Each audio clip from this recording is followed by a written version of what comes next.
আউযুবিল্লাহি মিনাশ শাইতানির রাজিম। বিসমিল্লাহ। একটু বস।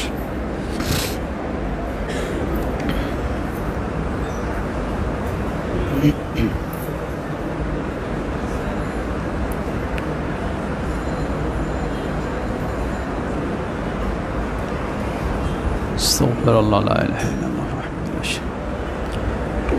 আলহামদুলিল্লাহ ওয়াসসালাতু ওয়াসসালামু আলা রাসূলিল্লাহ আম্মা বা'দ। সংক্ষিপ্ত কিছু জিজ্ঞাসা জবাব। আমাদের এক ভাই প্রশ্ন করেছেন যে ওনার আত্মীয় করোনা রোগে আক্রান্ত, ঢাকায় চিকিৎসাধীন অবস্থায় রয়েছেন, 17 দিন অতীত হয়ে গেল, এখনও কি কসর পড়বেন না ফুল সালাত আদায় করবেন? জবাব, প্রথমে আমরা দোয়া করি আল্লাহ ওনাদেরকে পরিপূর্ণ সুস্থতা দান করুন। অতঃপর প্রশ্নের জবাবে বলবো, যেহেতু ওনারা সফরের দূরত্ব অতিক্রম করে এসেছেন এবং হাসপাতালে থাকা, কেউ হাসপাতালে অবস্থানের জন্য থাকে না, চিকিৎসার জন্যই থাকে অনিশ্চিতভাবে, সুস্থ হয়ে গেলেই চলে যাবে, এভাবেই হয়তো দিন বাড়তে থাকে। অতএব তারা মুসাফির হিসাবেই গণ্য এবং যতদিন এভাবে থাকবেন যতদিন তারা কসর সালাত আদায় করবেন ইনশাআল্লাহ। জি, আচ্ছা বলেন। আমার বন্ধু জিজ্ঞেস করছে যে তার বাবা মা ছবি ফ্রেম করে রাখছে, এটা রাখা যাবে কি?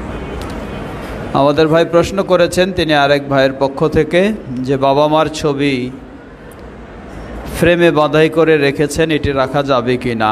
জবাব, রাখা যাবে না। যেই ঘরে থাকবে সেই ঘরে রহমতের ফেরেশতাও আসবে না এবং অপর দিক থেকে কাজটিও শরীয়তে নিষিদ্ধ কাজ। জি, বসেন বসেন বসেন, বসেই বলেন। হ্যাঁ, 5,000 করে দিয়ে বসেন, অসুবিধা নেই।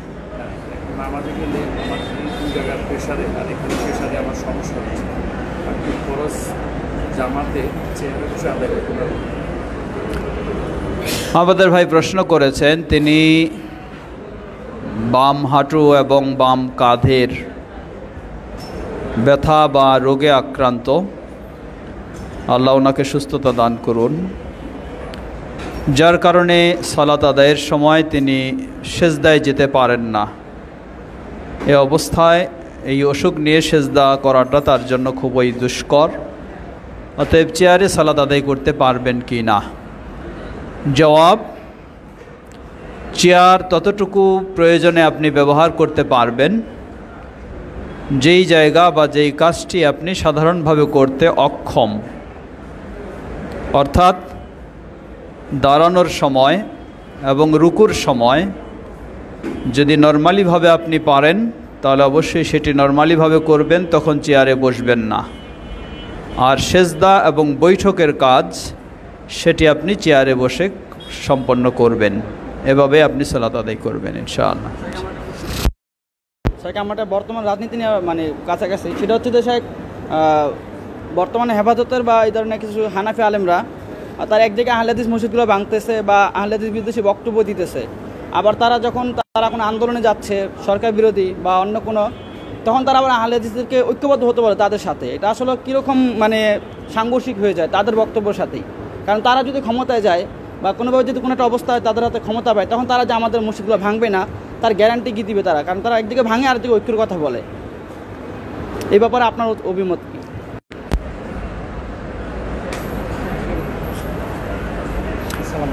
প্রশ্ন এসেছে কিছু সংখ্যক উগ্র চরমপন্থী হানাফি মাযহাবের অনুসারী যারা আহলুল হাদিসদের বিচ্ছিন্ন মসজিদগুলিকে ভেঙে দেওয়ার চিন্তা করে বা ভেঙে ফেলে। আবার তারা জাতীয় ইস্যুতে আহলুল হাদিসদেরকে তাদের সাথে ঐক্যবদ্ধ হওয়ার আহ্বান জানায়। এই ক্ষেত্রে করণীয় কি? জবাব,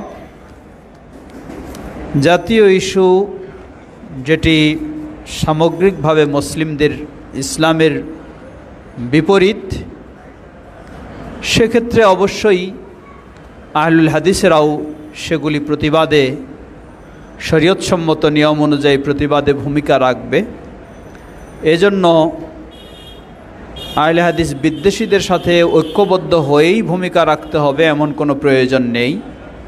তারা তাদের প্ল্যাটফর্মে থেকেই, তাদের অবস্থানে থেকেই এ সমস্ত অন্যায়ের প্রতিবাদ শরীয়তসম্মত নিয়ম অনুযায়ী জানাবে। আর যেহেতু তারা আহলুল হাদিসদের প্রতি বিদ্বেষী, অতএব তাদের সাথে ঐক্যবদ্ধ হওয়ার কোনো সুযোগ নেই।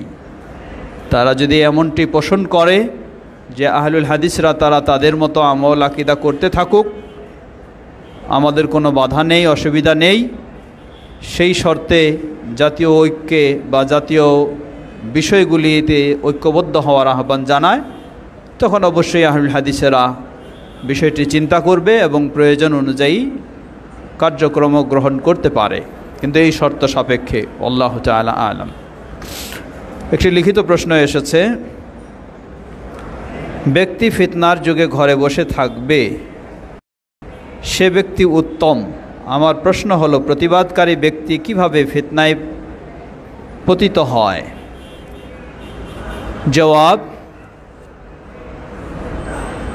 প্রতিবাদকারী ব্যক্তি ফিতনায় পতিত কিভাবে হয়?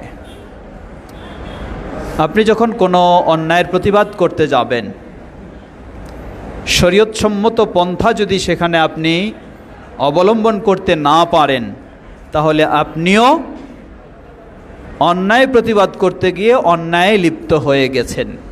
কথাটা বুঝেছেন? শরীয়তসম্মত পন্থায় যদি আপনি অন্যায়ের প্রতিবাদ করতে না পারেন, তাহলে অন্যায়ের প্রতিবাদ করতে গিয়ে আপনিও অন্যায়ে লিপ্ত হয়ে গেছেন। এজন্যই ইসলাম বলে যে এই ক্ষেত্রে যদি আপনি ন্যায়সঙ্গতভাবে অন্যায়ের প্রতিবাদ করতে সামর্থ্য না রাখেন, সম্ভব না হয়, পরিবেশ পরিস্থিতি না থাকে, তাহলে আপনাকে বিরত থাকাটাই উত্তম ইসলাম বলেছে। আল্লাহু আ'লাম। জি, আর কোনো জিজ্ঞাসা থাকলে আমরা জবাব দেব, না হলে শেষ। জি জি আল্লাহকে, আল্লাহ আপনাকে নির্দেশ দিয়েছেন, বলো কুল হুয়াল্লাহু আহাদ। এটা আল্লাহ আপনাকে নির্দেশ দিচ্ছেন যে আপনি বলুন আল্লাহ এক, অদ্বিতীয়, আল্লাহুস সামাদ, আল্লাহ কারো মুখাপেক্ষী নন, লাম ইয়ালিদ ওয়ালাম ইউলাদ ওয়ালাম ইয়াকুল লাহু কুফুয়ান আহাদ। আল্লাহর পরিচয় আল্লাহ আপনাকে বলার জন্য নির্দেশ দিলেন। জি হ্যাঁ, আরো সংক্ষিপ্ত, আল্লাহ আমাদের মাবুদ। এটাই তো চলে আসলো, লাম ইয়ালিদ ওয়া লাম ইউলাদ। সংক্ষিপ্ত তো এটাই, আল্লাহ যেটা দিয়েছেন তার মাঝে সংক্ষিপ্তও আছে এবং বিস্তারিত জবাবও আছে। জি,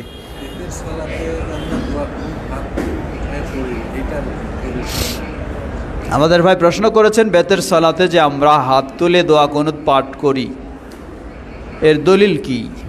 জবাব, বেতের সালাতের দোয়া কুনুত রুকুর পূর্বে এবং রুকুর পরে দুই অবস্থায় পড়া জায়েজ রয়েছে, তবে রুকুর পূর্বে পড়াটা হলো বেশি উত্তম।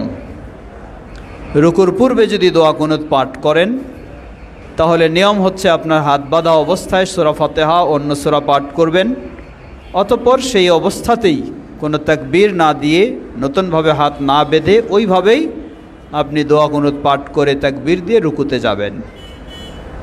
আর রুকুর পরে যদি দোয়া কুনুত পাঠ করেন, তাহলে রুকু থেকে উঠার পর দুই হাত উত্তোলন করার পর, সেখানকার দোয়া পাঠ করার পর আপনি দুই হাত মোনাজাতের মতো তুলে দোয়া কুনুত পাঠ করতে পারেন, যা সাহাবী আবু বকর রাদিয়াল্লাহু আনহু, ইবনে ওমর রাদিয়াল্লাহু আনহু, আবু হুরায়রা রাদিয়াল্লাহু আনহু তাদের থেকে বিশুদ্ধ সূত্রে প্রমাণিত রয়েছে। জি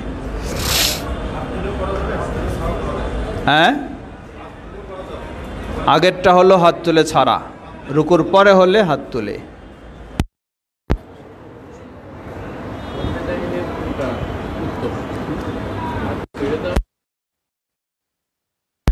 রুকুর পরে না কোনটা?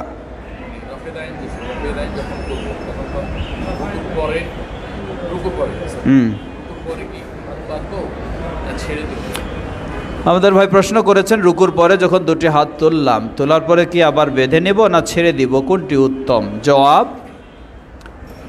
হাত পুনরায় আবার বাঁধা সম্পর্কে স্পষ্ট ও সহি কোনো হাদিস প্রমাণিত হয়নি, যার ফলে যারা বাঁধার পক্ষে বলেছেন শেখ ইবনে বাজ রাহিমাহুল্লাহ আরও যারা, তারা ইজতিহাদের আলোকে বলেছেন, স্পষ্ট কোনো সহি হাদিস দেননি, প্রমাণ করেননি। অপরপক্ষে ছেড়ে দেওয়ার পক্ষেও স্পষ্ট কোনো সহি হাদিস নেই। তাহলে দুটাতেই যেহেতু স্পষ্ট সহি হাদিস নেই, এখন কি করব? জবাব, যেই বিষয়ে কোনো স্পষ্ট নিয়ম পাওয়া যাবে না সেই বিষয়টি সাধারণ অবস্থায় থাকবে। সাধারণ অবস্থা মানে মানুষের হাত দুটি নিচে ঝোলানো থাকবে, এটাই সাধারণ অবস্থা। তাই ছেড়ে দেওয়াটাই উত্তম মনে করি, আল্লাহু আলাম। ফরজ সালাতের পরে মুনাজাত, এটা কি সুন্নাহ নাকি বেদাত, এবং কখন কখন মুনাজাত ধরা যাবে আর কখন কখন ধরা যাবে না, শেখ সংক্ষিপ্ত আকার যদি বলতেন। ফরজ সালাতের পরে আল্লাহ রাসূল সাল্লাল্লাহু আলাইহি ওয়াসাল্লাম যেভাবে জিকির আজকার ও দোয়া পাঠ করেছেন সেভাবেই পাঠ করা হলো সুন্নাহ। জি হ্যাঁ, আমাদের ভাই প্রশ্ন করেছেন, যখন রফউল ইয়াদাইন করা হবে, দুই হাত উত্তোলন, আঙ্গুলগুলি কি ফাঁকা থাকবে না জমানো থাকবে? জবাব, জমানো থাকবে। আমরা আজকে এখানে শেষ করি। এতক্ষণ যাবত যে জিনিসগুলি শুনলাম সেগুলি থেকে আমরা যেন উপকৃত হতে পারি, আল্লাহ তৌফিক দান করুন। সুবহানাকা আল্লাহুম্মা ওয়া বিহামদিকা আশহাদু আল্লা ইলাহা ইল্লা আনতা আস্তাগফিরুকা ওয়া আতুবু ইলাইক। আসসালামু আলাইকুম ওয়া রাহমাতুল্লাহি ওয়া বারাকাতুহু।